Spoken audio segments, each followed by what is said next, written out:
ಸ್ನೇಹಿತರೆ, ಎಲ್ಲರ ಚಿತ್ತ ಕರ್ನಾಟಕ ರಾಜಕೀಯದತ್ತ. ಕರ್ನಾಟಕ ರಾಜ್ಯದಲ್ಲಿ ನಡೀತಿರತಕ್ಕಂಥ ರಾಜಕೀಯ ವಿದ್ಯಮಾನಗಳ ಒಂದು ವಿಶ್ಲೇಷಣೆಯನ್ನು ಈ ಸಂಚಿಕೆ ಮೂಲಕ ಪ್ರಸ್ತುತಪಡಿಸ್ತಾ ಇದ್ದೇನೆ.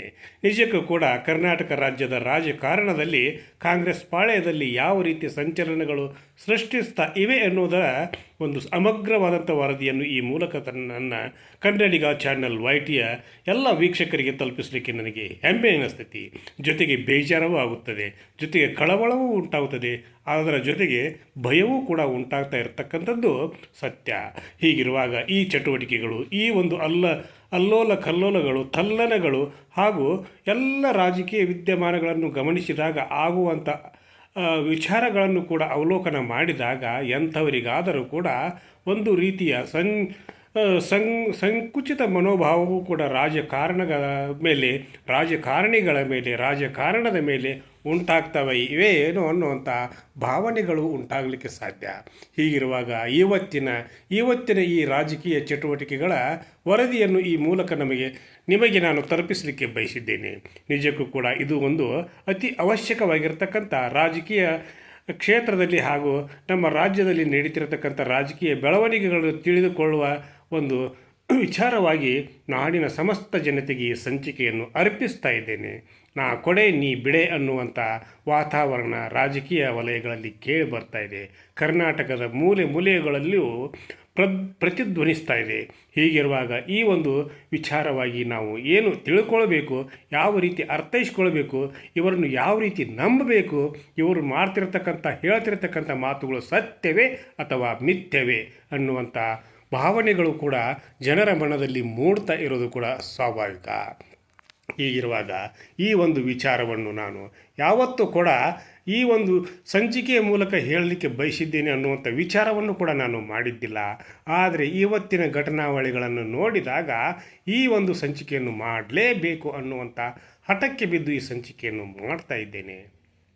ಹಾಗಿರುವಾಗ DK ಶಿವಕುಮಾರ್ ಅವರು ಇಲ್ಲ 2.5 ವರ್ಷಗಳ ತರುವಾಯ ನಾನೇ ಈ ರಾಜ್ಯದ ಮುಖ್ಯಮಂತ್ರಿ ಅನ್ನುವಂಥ ಮಾತನ್ನು ಆಡದೆ ಇದ್ದರೂ ಕೂಡ ಅವರ ಆಟ ಈಗ ಮುಖ್ಯಮಂತ್ರಿ ಪಟ್ಟದತ್ತ ಅನ್ನುವಂಥ ವಿಚಾರ ಎಲ್ಲರಿಗೂ ತಿಳಿದಿರತಕ್ಕಂಥದ್ದು. ಅವರು ಹೇಗಾದರೂ ಮಾಡಿ ನಾನು ಅಧಿಕಾರದ ಚುಕ್ಕಾಣಿಯನ್ನು ಹಿಡಿಲೇಬೇಕು, ಮುಖ್ಯಮಂತ್ರಿ ಆಗಲೇಬೇಕು, ಸಿದ್ದರಾಮಯ್ಯನವರನ್ನು ಇಳಿಸಲೇಬೇಕು, ಸಿದ್ದರಾಮಯ್ಯನವರ ಜೊತೆಗೆ ಇರ್ತಕ್ಕಂಥವರನ್ನು ನಾನು ಎದುರು ಹಾಕಿಕೊಂಡಾದರೂ ಕೂಡ ನಾನು ನನ್ನ ಒಂದು ಪ್ರತಿಷ್ಠೆಯನ್ನು ಹಾಗೂ ನನ್ನ ಒಂದು ಪ್ರಭಾವವನ್ನು ತೋರಿಸಲೇಬೇಕು ಅನ್ನುವಂಥ ಹಠಕ್ಕೆ ಬಿದ್ದಿರೋದು ಕೂಡ ಸತ್ಯ. ಹೀಗಿರುವಾಗ ಈ ಒಂದು DK ಶಿವಕುಮಾರ್ ಅವರ ಹಠವನ್ನು ಸಿದ್ದರಾಮಯ್ಯನವರು ಹಾಗೂ ಸಿದ್ದರಾಮಯ್ಯನವರ ಬಣದಲ್ಲಿ ಇರತಕ್ಕಂಥವರು ಯಾವ ರೀತಿ ಗ್ರಹಿಸ್ತಾರೆ ಹಾಗೂ ಅವರು ಅದಕ್ಕೆ ಯಾವ ರೀತಿ ಪ್ರತಿಕ್ರಿಯೆಗಳನ್ನು ವ್ಯಕ್ತಪಡಿಸ್ತಾ ಇದ್ದಾರೆ ಅನ್ನೋದು ಕೂಡ ಅಷ್ಟೇ ಸ್ವಾರಸ್ಯಕರ. ದಿಲ್ಲಿಗೆ ಕಳಿಸಿದ್ರು ಅನ್ನುವಂಥ ಮಾತುಗಳು ಕೇಳಿ ಬರ್ತಾ ಇವೆ. DK ಶಿವಕುಮಾರ್ ಅವರು ತನ್ನ ಜೊತೆಗಾರರನ್ನು ಅವರ ಹಿಂಬಾಲಕರನ್ನು ಅಂದರೆ ಅವರ ಜೊತೆಗೆ ಇರ್ತಕ್ಕಂಥ MLAಗಳನ್ನು ದಿಲ್ಲಿಗೆ ಕಳಿಸಿ ಅಲ್ಲಿ ಹೈಕಮಾಂಡ್ ಮಟ್ಟದಲ್ಲಿ DK ಶಿವಕುಮಾರ್ ಅವರಿಗೆ ಪಟ್ಟವನ್ನು ಕಟ್ಟಲಿಕ್ಕೆ ಎಲ್ಲ ರೀತಿಯ ಪ್ರಯತ್ನಗಳನ್ನು ಮಾಡಿದರೂ ಕೂಡ ಅಲ್ಲಿಯ ಹೈಕಮಾಂಡ್ ಅನಿಸಿಕೊಂಡಿರ್ತಕ್ಕಂಥ ಕರ್ನಾಟಕದವರೇ ಆಗಿರತಕ್ಕಂಥ ಆ ಒಂದು ಕಾಂಗ್ರೆಸ್ ಪಕ್ಷದ ರಾಷ್ಟ್ರಾಧ್ಯಕ್ಷರಾಗಿರ್ತಕ್ಕಂಥ ಮಲ್ಲಿಕಾರ್ಜುನ ಖರ್ಗೆ ಅವರು ಕೂಡ ಅಸಮಾಧಾನಗೊಂಡರು. ಇಲ್ಲ, ನಾನು ಅಲ್ಲೇ ಬರ್ತೀನಿ, ಬೆಂಗಳೂರಿಗೆ ಬಂದು ಅಲ್ಲೇ ಮಾತಾಡೋಣ, ನೀವೇಕೆ ಇಲ್ಲಿ ಬಂದ್ರಿ ಅನ್ನುವಂಥ ಮಾತನ್ನು ಕೂಡ ಆಡಿದರು. ಆದರೂ ಕೂಡ ಇಲ್ಲ, ನಮಗೆ ನೀವು ಅಲ್ಲಿ ಬಂದರೆ ನಮಗೆ ಆಗೋದಿಲ್ಲ, ನಾವು ಇಲ್ಲೇ ಬಂದು DK ಅವರಿಗೆ ಈ ಒಂದು ಅವಕಾಶ ಕೊಡಲೇಬೇಕು ಅನ್ನುವಂಥ ಹಠವನ್ನು ಹಿಡಿದಾಗ ಅವರ ಮೇಲೆ ಅಸಮಾಧಾನಗೊಂಡರು. ಇಲ್ಲ, ನಾನು ಅಲ್ಲೇ ಬರ್ತೀನಿ, ಅಲ್ಲೇ ಒಂದು ಮಾತಾಡೋಣ ಅನ್ನುವಂಥ ಮಾತನ್ನು ಹೇಳಿ ಅವರನ್ನು ಕಳಿಸಿಕೊಟ್ರು. ಆಮೇಲೆ ದಿಲ್ಲಿಯಿಂದ ದಿಢೀರನೆ ಹಾರಿ ಬಂದ ಮಲ್ಲಿಕಾರ್ಜುನ ಖರ್ಗೆ ಅವರಿಗೆ ಮುಂದೇನು ಅನ್ನುವಂಥ ಪ್ರಶ್ನೆಗಳು ಅವರ ಮನದಲ್ಲಿ ಮೂಡಿರುವುದಂತೂ ಕೂಡ ಸತ್ಯ. ಈ ಒಂದು ವಿಚಾರವನ್ನು ನಾವು ತಿಳಿದುಕೊಂಡಾಗ ಒಂದು ರೀತಿಯಿಂದ ಕಾಂಗ್ರೆಸ್ ಹೈಕಮಾಂಡದಲ್ಲಿಯೂ ಕೂಡ ಒಂದು ದೊಡ್ಡ ರಾಜ್ಯ ಭಾರವನ್ನು ನಾವು ಕಳೆದುಕೊಳ್ತಾ ಇದ್ದೇವೇನೋ ಅನ್ನುವಂಥ ಭಾವನೆಗೂ ಕೂಡ ಅದು ಬಂದು ಬಿಟ್ಟಿದೆ. ಹೀಗಿರುವಾಗ DK ಶಿವಕುಮಾರ್ ಅವರು ಸುಮ್ಮನೆ ಕುಳಿತುಕೊಳ್ಳುವಂಥ ಜಾಯಮಾನದವರಲ್ಲ. ಪಕ್ಷಕ್ಕೆ ಹಾಗೂ ನಾಯಕತ್ವಕ್ಕೆ ಎಂದೂ ಕೂಡ ಶೆಡ್ಡು ಹೊಡೆಯದೇ ಇರತಕ್ಕಂಥ DK ಶಿವಕುಮಾರ್ ಅವರು ಇವತ್ತು ಈ ರೀತಿ ವರ್ತನೆ ಮಾಡಲಿಕ್ಕೆ ಕಾರಣವೇನು ಅನ್ನೋದನ್ನು ಹೈಕಮಾಂಡು, DK ಶಿವಕುಮಾರ್ ಮತ್ತು ಸಿದ್ದರಾಮಯ್ಯ ಮೂವರು ಕೂಡಿ ರಾಜ್ಯದ ಜನತೆಗೆ ತಿಳಿಸಲೇಬೇಕು. ಆ ಒಂದು ಕಾಲ ಪಕ್ವವಾಗಿದೆ. ಆ ಪಕ್ವವಾದಂಥ ಕಾಲದಲ್ಲಿ ನೀವು ಆ ವಿಚಾರವನ್ನು ತಿಳಿಸಲೇಬೇಕು. ಯಾಕಂದರೆ ಇದನ್ನು ಮುಂದೆ ಎಳೆದುಕೊಂಡು ಹೋಗುವಂಥ ವಿಚಾರಗಳನ್ನು ಯಾರೂ ಕೂಡ ಮಾಡಬಾರ್ದು. ಸಿದ್ದರಾಮಯ್ಯನವರು ಹೇಳ್ತಾರೆ, ಇಲ್ಲ ನಾನೇ 5 ವರ್ಷ ಮುಖ್ಯಮಂತ್ರಿ, ಮುಂದಿನ ಬಜೆಟನ್ನು ನಾನೇ ಮಂಡಿಸ್ತೀನಿ ಅಂತ ಹೇಳ್ತಾರೆ. ಆದರೆ ಡಿ ಕೆ ಶಿವಕುಮಾರ್ ಅವರು ಅವರಿಗೆ ಶುಭವಾಗಲಿ ಅನ್ನುವಂಥ ಮಾತನ್ನು ಕೂಡ ಹೇಳ್ತಾರೆ. ಹಾಗಿರುವಾಗ ಈ ಇಬ್ಬರ ಒಂದು ಮಾತಿನ ಮರ್ಮವನ್ನು ರಾಜ್ಯದ ಜನತೆಗೆ ತಿಳಿದುಕೊಳ್ಳುವ ಒಂದು ಅವಶ್ಯಕತೆ ಇದೆ. ಜೊತೆಗೆ ಈಗಾಗಲೇ ಸಿದ್ದರಾಮಯ್ಯ ಹಾಗೂ ಡಿ ಕೆ ಶಿವಕುಮಾರ ಬಣದ ನಾಯಕರೆನಿಸಿಕೊಂಡವರು ಹಾಗೂ ಶಾಸಕರು ಮಂತ್ರಿಗಳಾದಿಯಾಗಿ ತಮ್ಮ ಒಂದು ಪಾತ್ರವನ್ನು ಕೂಡ ಈ ಸಂದರ್ಭದಲ್ಲಿ ವಹಿಸ್ತಾ ಇದ್ದಾರೆ. ಅದನ್ನು ಕೂಡ ನಾವು ನೋಡಬೇಕು. ಹೀಗಿರುವಾಗ ಸಿದ್ದರಾಮಯ್ಯನವರ ಬಣದ ಪಾತ್ರಗಳೇನು ಅಂತ ನಾವು ನೋಡಿದಾಗ ಅದು ಬೆಟ್ಟು ಮಾಡಿ ತೋರಿಸುವುದು ಬೆಳಗಾವದ ಸತೀಶ್ ಜಾರಕಿಹೊಳಿಯವರ ಕಡೆ. ಸತೀಶ್ ಜಾರಕಿಹೊಳಿಯವರು ಕೂಡ ಅಧ್ಯಕ್ಷ ಸ್ಥಾನದ ಮೇಲೆ ಕಣ್ಣಿಟ್ಟಿದ್ದಾರೆ. ಆ ಕಣ್ಣಿಟ್ಟಿರ್ತಕ್ಕಂಥ ಸನ್ನಿವೇಶದಲ್ಲಿ ಈ ಒಂದು ಪ್ರಸಂಗ ಬಂದಿರೋದು ಕೂಡ ಒಂದು ಕಾಕತಾಳೀಯ ಅನ್ನಬೇಕು. ಹಾಗಿರುವಾಗ ಡಿ ಕೆ ಅವರು ಅಧ್ಯಕ್ಷ ಸ್ಥಾನವನ್ನು ಬಿಟ್ಟು ಕೊಡ್ತಾರೆ, ಮುಖ್ಯಮಂತ್ರಿ ಪಟ್ಟಕ್ಕೆ ತನ್ನನ್ನು ನೇಮಿಸಬೇಕು ಅನ್ನುವಂಥ ಹಠದಿಂದ ಅವರು ಹಿಂದೆ ಸರಿಯುತ್ತಾರೆಯೇ ಅನ್ನುವಂಥ ಪ್ರಶ್ನೆಗಳು ಎದ್ದಾಗ ಸಾಧ್ಯವೇ ಇಲ್ಲ ಅನ್ನುವಂಥ ಉತ್ತರವು ಕೂಡ ಸ್ಪಷ್ಟವಾಗಿ ಅವರ ಬಣದಿಂದ ಬರ್ತಾ ಇದೆ. ಹಾಗಿರುವಾಗ ಚಲುವರಾಯ ಸ್ವಾಮಿಯವರು ಯಾವತ್ತೂ ಕೂಡ ಯಾವುದೇ ಬಣದ ಜೊತೆಗೆ ಗುರುತಿಸಿಕೊಳ್ಳದೆ ಇದ್ದರೂ ಕೂಡ ಸಿದ್ದರಾಮಯ್ಯನವರ ಪರವಾಗಿ ಇದ್ದಂಥವರು ಡಿ ಕೆ ಅವರ ಪರವಾಗಿ ಹೋಗಿರ್ತಕ್ಕಂಥದ್ದನ್ನು ನೋಡಿದರೆ ಅವರು ಡಿ ಕೆ ಅವರ ಪರವಾಗಿಯೇ ಇದ್ದಾರೆ. ಒಕ್ಕಲಿಗ ಸಮುದಾಯದ ಎಲ್ಲ ಶಾಸಕರು ಕೂಡ ಡಿ ಕೆ ಶಿವಕುಮಾರ್ ಅವರ ಪರವಾಗಿಯೇ ಇದ್ದಾರೆ ಅನ್ನುವಂಥ ಭಾವನೆಗಳು ಕೂಡ ರಾಜ್ಯದ ಜನತೆಯಲ್ಲಿ ಉದ್ಭವಿಸಿವೆ.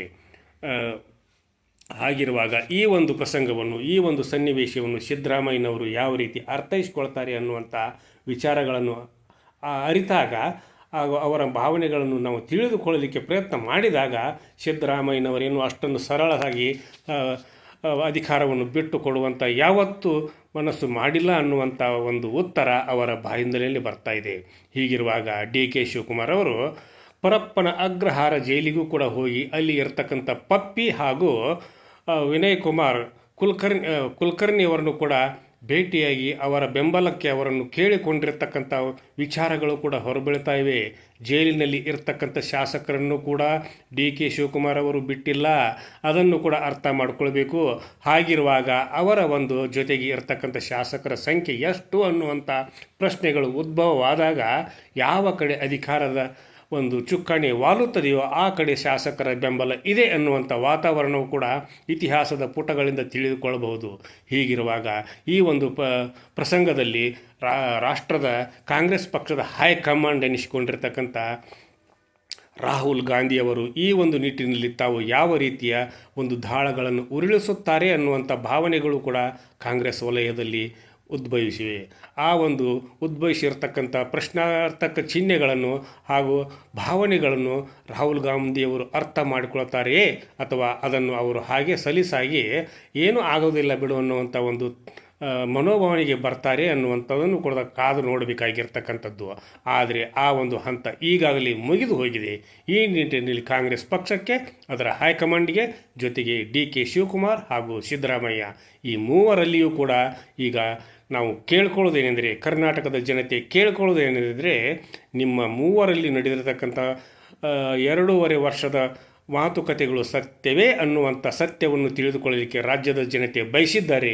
ಆ ಒಂದು ಸತ್ಯವನ್ನು ಯಾರು ನೀವು ಬೇಗ ರಾಜ್ಯದ ಜನತೆಯ ಮುಂದೆ ತೆರೆದು ಇಡ್ತೀರೋ ಅವರನ್ನು ಈ ರಾಜ್ಯದ ಜನತೆ ನಂಬ್ತಾರೆ ಅನ್ನುವಂಥ ಒಂದು ವಿಷಯವನ್ನು ಕೂಡ, ಒಂದು ಪ್ರಸ್ತಾಪವನ್ನು ಕೂಡ ಕನ್ನಡಿಗ ಚಾನಲ್ YT ಮೂಲಕ ನಾನು ಅವರಿಗೆ ಕೇಳಲಿಕ್ಕೆ ಬಯಸಿದ್ದೇನೆ.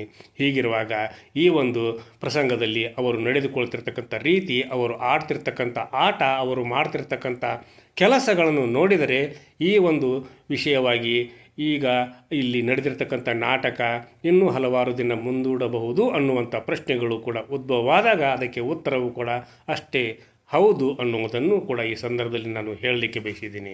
ಹಾಗಿರುವಾಗ ಈ ಒಂದು ಸಂಚಿಕೆಯ ಮೂಲಕ ಮೂವರಿಗೂ ಕೂಡ ಕೇಳಿಕೊಳ್ಳುವುದೇನೆಂದರೆ, ರಾಜ್ಯದ ಜನತೆಯ ಪರವಾಗಿ ಕೇಳ್ಕೊಳ್ತಾ ಇದ್ದೇನೆ. ಇದನ್ನು ನಾನೇ ನನ್ನ ವೈಯಕ್ತಿಕ ವಿಚಾರವಲ್ಲ, ಇದು ರಾಜ್ಯದ ಜನತೆಗೆ ಸೀಮಿತವಾಗಿರ್ತಕ್ಕಂಥ ಪ್ರಶ್ನೆ.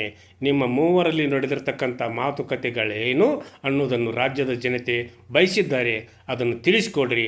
ಆ ನಿಟ್ಟಿನಲ್ಲಿ ಮಲ್ಲಿಕಾರ್ಜುನ ಖರ್ಗೆಯವರ ಮೇಲೆ ಈ ಒಂದು ಭಾರ ಅಧಿಕವಾಗಿದೆ. ನೀವು ಕೂಡ ಕರ್ನಾಟಕದವರು, ನೀವು ಕೂಡ ಇದರಲ್ಲಿ ಬೇಳೆಯನ್ನು ಬೇಯಿಸಿಕೊಳ್ಳುವಂಥ ಯಾವುದೇ ಒಂದು ಪ್ರಸಂಗಕ್ಕೆ ಹೋಗಬಾರ್ದು. ಈ ನಿಟ್ಟಿನಲ್ಲಿ ನಿಮ್ಮ ಎಲ್ಲ ಶಾಸಕರನ್ನು, ನಿಮ್ಮ ಹೈಕಮಾಂಡನ್ನು ಹಾಗೂ ಇಲ್ಲಿ ಇರ್ತಕ್ಕಂಥ ಸಿದ್ದರಾಮಯ್ಯ ಹಾಗೂ ಡಿ ಕೆ ಶಿವಕುಮಾರರವರನ್ನು ನೀವು ಸಂಪರ್ಕಿಸಿ ಅವರ ಒಂದು ಭಾವನೆಗಳಿಗೆ ಸ್ಪಂದಿಸಿ ರಾಜ್ಯದ ಜನತೆಗೆ ರಾಜಕೀಯದಲ್ಲಿ ಆಗ್ತಿರ್ತಕ್ಕಂಥ ತಲ್ಲಣಗಳಿಗೆ ಒಂದು ಫುಲ್ ಸ್ಟಾಪ್ ಹಾಕಬೇಕನ್ನುವಂಥ ಸಂದೇಶದೊಂದಿಗೆ ಇವತ್ತಿನ ಸಂಚಿಕೆಯನ್ನು ಮಾಡಿಕೊಳ್ತೀನಿ. ಕನ್ನಡಿಗ ಚಾನಲ್ YT ಇದು ನಿಮ್ಮೆಲ್ಲರ ಚಾನಲ್ಲು, ಸಮಸ್ತ ಕನ್ನಡಿಗರ ಚಾನಲ್ಲು. ಕನ್ನಡಿಗ ಚಾನಲ್ YTಯಲ್ಲಿ ಬರ್ತಿರ್ತಕ್ಕಂಥ ಪ್ರತಿಯೊಂದು ಸಂಚಿಕೆಗಳು ಸತ್ಯವಾಗಿರ್ತವೆ ಅನ್ನೋದಕ್ಕೆ ಈ ಸಂಚಿಕೆಯು ಕೂಡ ಸಾಕ್ಷಿ. ಆದ್ದರಿಂದ ಕನ್ನಡಿಗ ಚಾನಲ್ YTಗೆ ಇಲ್ಲಿವರೆಗೆ ಯಾರು ಸಬ್ಸ್ಕ್ರೈಬ್ ಮಾಡಿಲ್ವೋ ಪ್ರತಿಯೊಬ್ಬರು ಕೂಡ ಸಬ್ಸ್ಕ್ರೈಬ್ ಮಾಡಿರಿ, ಶೇರ್ ಮಾಡಿರಿ, ಲೈಕ್ ಮಾಡಿರಿ, ಕಮೆಂಟನ್ನು ಕೂಡ ನನ್ನ ಜೊತೆಗೆ ಹಂಚ್ಕೊಳ್ರಿ ಅಂತ ಹೇಳ್ತಾ ಇವತ್ತಿನ ಸಂಚಿಕೆಯನ್ನು ಇಲ್ಲಿಗೆ ಮುಗಿಸಿ ನಾಳಿನ ಸಂಚಿಕೆಯೊಂದಿಗೆ ತಮ್ಮ ಜೊತೆಗೆ ಹಾಜರಾಗ್ತೀನಿ. ಅಲ್ಲಿವರೆಗೂ ನನ್ನ ನಮಸ್ಕಾರ.